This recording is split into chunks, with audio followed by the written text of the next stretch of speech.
महापौरांच्या social media प्रसिद्धीसाठी 25 लाख रुपये खर्च करण्याच्या प्रस्तावावरनं मुंबई पालिकेतील विरोधी पक्षनेत्या आणि माजी महापौर किशोरी पेडणेकरांनी संताप व्यक्त केला आहे। पालिका हे असे बालहट्ट कधीपर्यंत पुरवणार आहे? मुंबईकरांच्या पैशांची लूट का केली जातीये? असे अनेक सवाल किशोरी पेडणेकर यांनी उपस्थित केलेत। महापौरांची भूमिका दात्याची असायला हवी, रितू तावडेंची मात्र घेत्याची भूमिका आहे, अशी घणाघाती टीकाही पेडणेकरांनी केलेली आहे।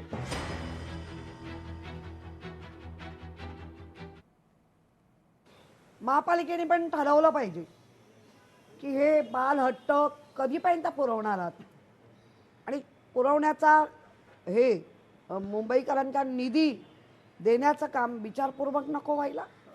महापौरांना प्रसिद्धी दिली पाहिजे, पण त्याच्यासाठी असे वारे माप खर्च असेल तर हे बरोबर नाही। उलट दात्याची भूमिका असली पाहिजे महापौरांची, तर ही घेत्याची भूमिका आहे। द्या द्या।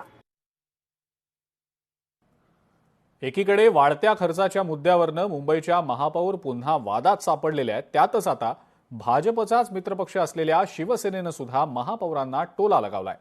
शिवसेनेचे पालिकेतले गटनेते अमेय घोले यांनी एक्सवर पोस्ट करत सोशल मीडिया संदर्भातल्या 25 लाखांच्या प्रस्तावित खर्चाचा प्रशासनानं पुनर्विचार करावा अशी मागणीच केलेली आहे। मुंबईकरांच्या करातनं जमा होणाऱ्या प्रत्येक रुपयाचा विनियोग हा मुंबईच्या विकासासाठी आणि सर्वसामान्य नागरिकांना अधिक चांगल्या नागरी सुविधा देण्यासाठीच व्हावा, यासाठी आम्ही आग्रही आहोत, असं अमेय घोले यांनी आपल्या एक्स पोस्टमध्ये म्हटलंय।